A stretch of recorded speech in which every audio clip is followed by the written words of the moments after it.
the messy middle. That's often how that time between who we are now and who we are becoming is referred to. But I like to call it the magical middle, a time where, if we allow it, a new sense of self can be discovered. It's also a time where the life lessons that each of us has learned can be applied so that we can grow with courage. I have been blessed with the heart of a nomad and a career full of travel. So most of my life lessons come from faraway places. But these epiphanies are universal truths. They're gifts for each of us to apply in a time of change. So my first epiphany, it came when I was backpacking through Paris. Oh, how I fell in love with that city. The gray blue rooftops and the wrought iron balconies. The way people just leaned into one another around those small tables, deep in conversation. I was so enchanted, I started to wonder, what would a French version of me be like? She'd be seated carefree, ankles crossed, hands around a cafe au lait, laughing with abandon. That was so far from the reality of who I was at that time. I was this anxious perfectionist, just distraught, trying to figure out who I was and what I was going to do for the rest of my life. That's why I went to Paris in the first place, to get rid of the punishing self-talk and the drive to figure everything out. And it occurred to me, the only thing standing in my way was my attachment to who I thought I should be and pleasing all the people that expected me to be her. But in Paris, no one knew who I was. So I strode up to one of those tables, sat down, and I started flirting with the sunshine, with the fountain, with my vin rouge. Yeah, with the waiter. And I just started laughing with abandon, and I have never felt so free. And that's when I learned transitions begin with an ending. Epiphany. In order to become someone new, you have to leave that old version, the person you believe you're supposed to be, behind. You have to experience yourself without a backstory. So tell me, do any of these questions sound familiar? Could I be happier? Am I enough? What do I want to do now? Those are all transition questions. They're questions that are markers of the messy middle. You know, that big, uncertain time when we're trying to figure out what comes next. But I believe that life has given us clues on how to handle those questions. For me, travel has been the best teacher. It has shown me that when I change my outer landscape, I'm better able to notice and change my inner one.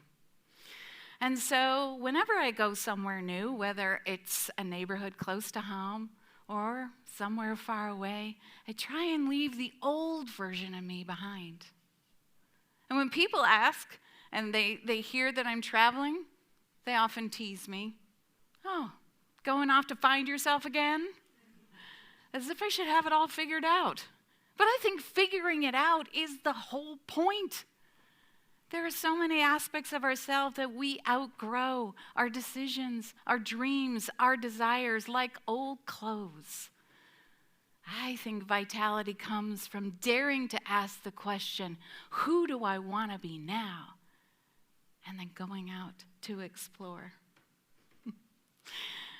So I was in Italy, Orvieto to be exact, and I had arrived with the perfect guidebook researched plan.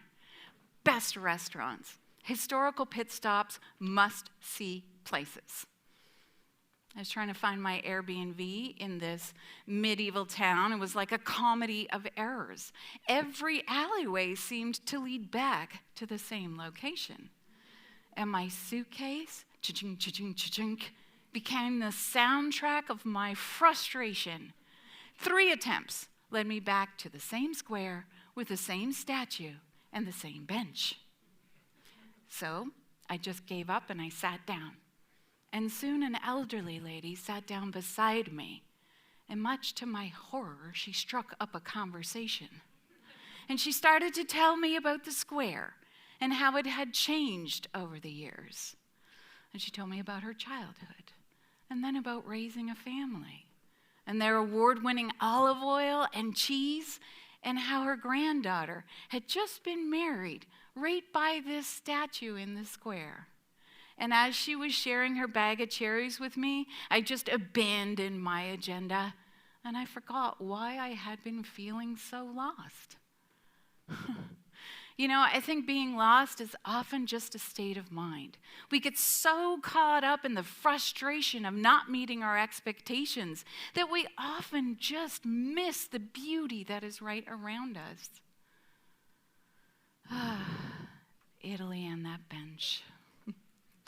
Many years later, when I left my partnership in a consulting firm, everyone asked, "What are you going to do now?" I did not have a plan, but I remembered Italy. I remembered that bench. And I remembered how when I just sat down, still, quiet, I let life reveal itself to me, epiphany. Sometimes the big answers that we're looking for don't come in a plan.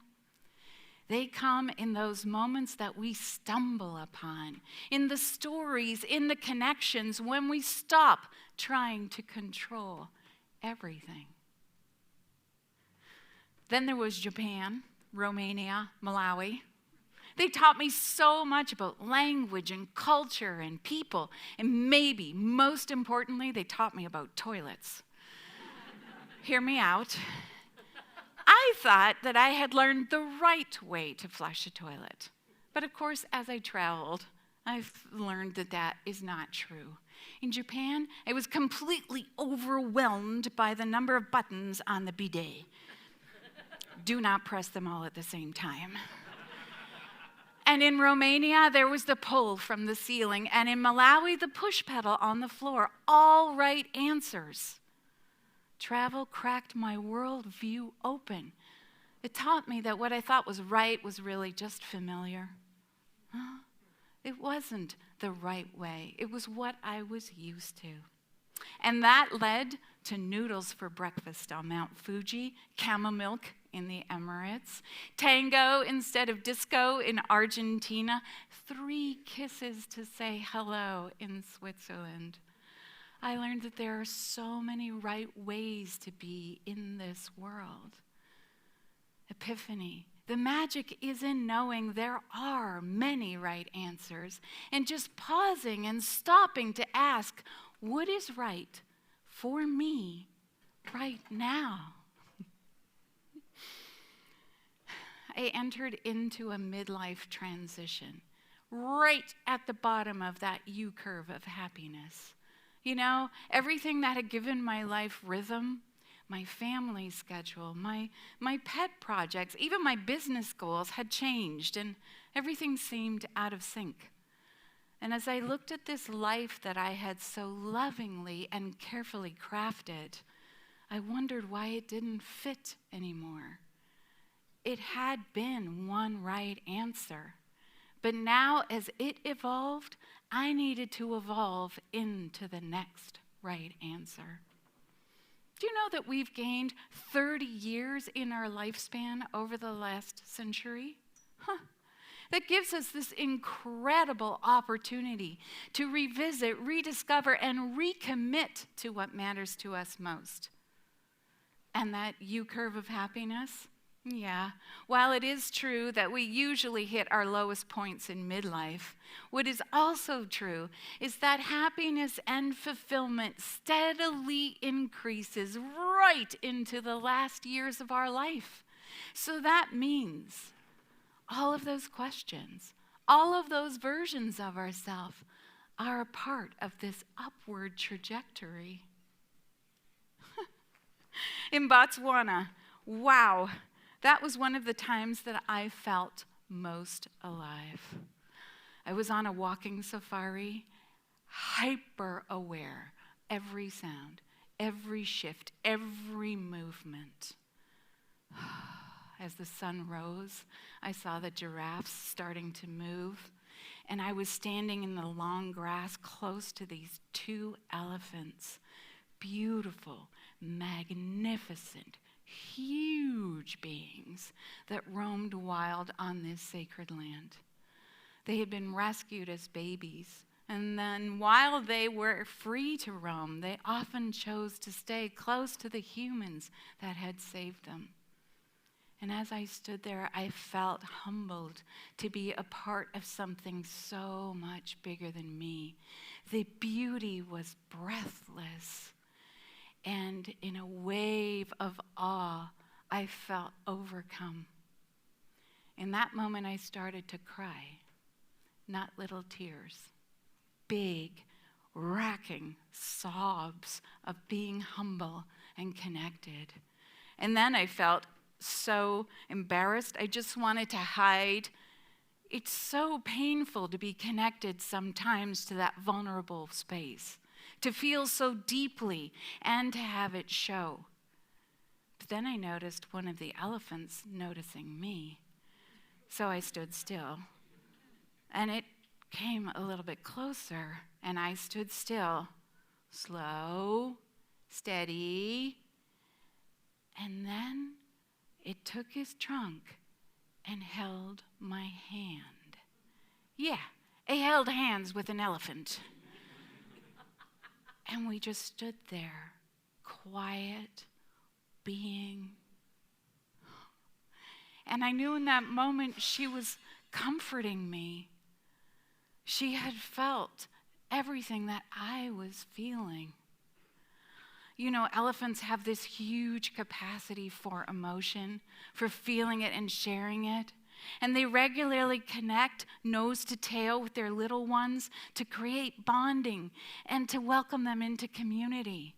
And in that moment, I realized that when we allow ourselves to be seen, truly seen, in our vulnerable, messy moments, we create the energy and the space for something so much deeper. Epiphany. When we stay open, not only do we create connection, we create belonging. And that is what keeps us from feeling alone in our times of change. So I gathered the people closest to me, and we were all in Provence for a big birthday. And I went up to the vintner and I said, "We're going to need some champagne." And he looked at me as if I'd ordered a baguette. Mais oui, of course. And it made me laugh and realize, you know, in North America, we save champagne for big milestones, you know, birthdays, graduations. And often it's those oversized bottles that are more about show than vintage. But in France, they find the everyday moments that are worthy of a toast. The little bottles, the good stuff. Imagine celebration woven into the fabric of life, epiphany. Those daily moments of gratitude are touchstones in their joie de vivre. It's what keeps us anchored and allows us to ride the turbulence of change. So every time I come home from a journey, I imagine myself as a fridge magnet. You know, those little souvenirs that you bring home that remind you of where you've been. And as I look at them all, I'm amazed at how I've allowed myself to be changed and at how many versions of me there are to rely upon in times that I need them. And it also inspires me to ask, who will I dare to be now?